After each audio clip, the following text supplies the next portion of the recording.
guys, welcome back. Today we are on part 3 of walkable neighborhoods in Omaha.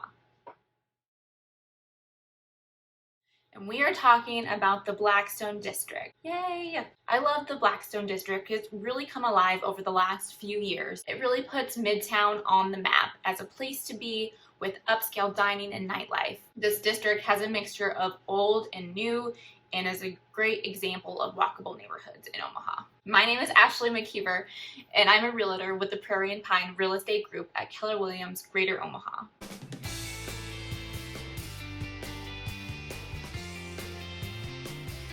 Today, of course, we'll be talking about the history of the Blackstone District, the art that makes up the community, and the shops and restaurants that make the district contemporary and chic. First things first, the history of the Blackstone District.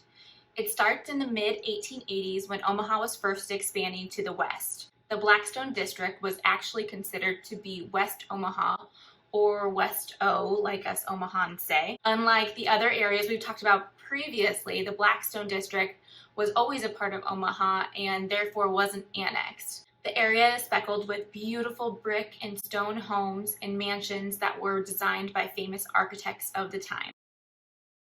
One of the amazing mansions in the area is the Storrs House, built in 1904 by Omaha beer tycoon Gottlieb Storrs, who founded the Storrs Brewing Company in 1886.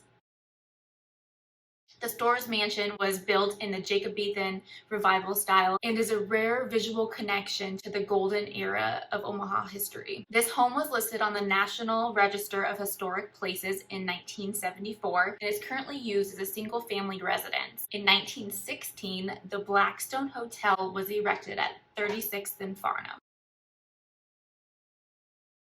And this was the jewel of the neighborhood for many years to come. This is where famous politicians and entertainers would stay, and it housed one of the nation's top 10 restaurants for 2 decades, the Orleans Room.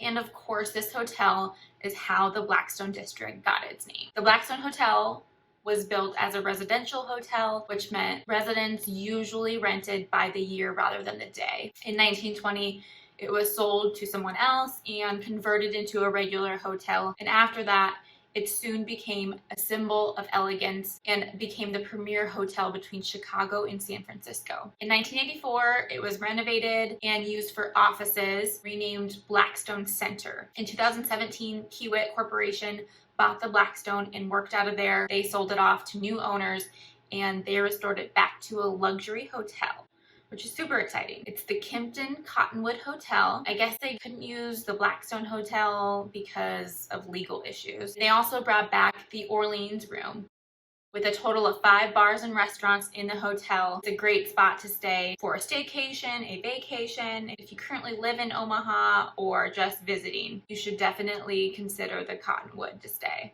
Now, a fun fact about the Blackstone is they say the Reuben sandwich was invented there. It was said to be introduced to the world in 1925 on a menu in one of the Blackstone's restaurants. Also, butter brickle ice cream was first introduced there as well.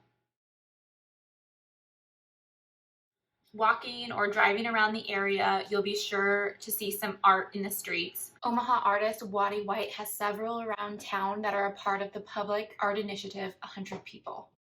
You'll see portraits of artists, academics, performers, writers, social advocates, and change makers. He memorialized them on life-size black and white murals. Now, without getting too artsy on you guys, these are woodcut portraits that he digitally enlarged to the 8-foot by 4-foot murals and installed them to the buildings of private owners who has pledged to display them for 10 years. White said, "This is a way to make positive influence. Small actions can make a big difference and raise a sense of community and social capital." The exhibit is currently going on in the Coneco right now until April 1st, 2021.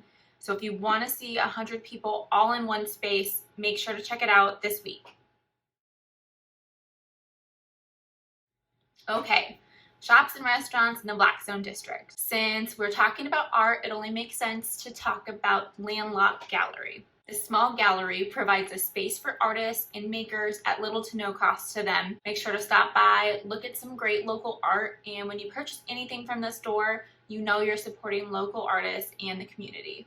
Corkscrew is the best of both worlds. They're a retail shop where you can go in and just buy a great bottle of wine, or you can enjoy a bottle of wine with a significant other or a group of friends, along with some small plates and appetizers. They also have a really great patio.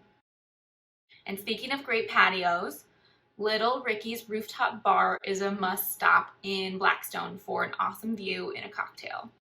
But for a more romantic, intimate setting, the Red Lion Lounge is perfect. A very dim lit bar with black and white portraits of artists and musicians on the wall, and red velvet booths bring you back to a different era. They even have some board games to play, which is always a plus in my book. And if you're looking for a quirky place with cocktails and food, look no further than Night Owl. This is one of the first places I ever went to at Blackstone, and I keep going back there because of the atmosphere and because of the tachos. That's right, apparently I can't talk about walkable neighborhoods without talking about some sort of fried potato. These tater tot nachos are the best in Omaha. They make me want to cry. They are so good. But they also have great burgers too, so pick your poison. They have different drink specials every day, so make sure you check out the blackboard when you're there for great drinks on tap or even slushies. They have a huge projector there that plays old movies, and I kind of love it. I haven't talked about brunch yet on any of my videos, but Sternella definitely gets my brunch vote. They have exquisite food at Sternella, and they have bottomless mimosas as well, so that's always a plus.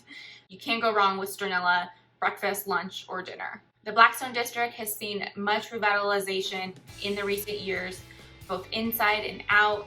It has something for everyone, especially those who have a great appreciation for history and integrity of the city's oldest and coolest neighborhoods. This is a West O I can really get behind. There's so much more that Blackstone has to offer. Please make sure to do your own exploring on any of these neighborhoods. Let me know what your favorite spot is. I'd love to hear what you guys think. Next week, I'm going to take a break from walkable neighborhoods, but in the meantime, comment below and let me know what walkable neighborhoods you want to know more about. And make sure to click on the link in the description below for a complete guide to the Blackstone District. Thanks guys, and I'll see you next Wednesday at 10 a.m. Bye!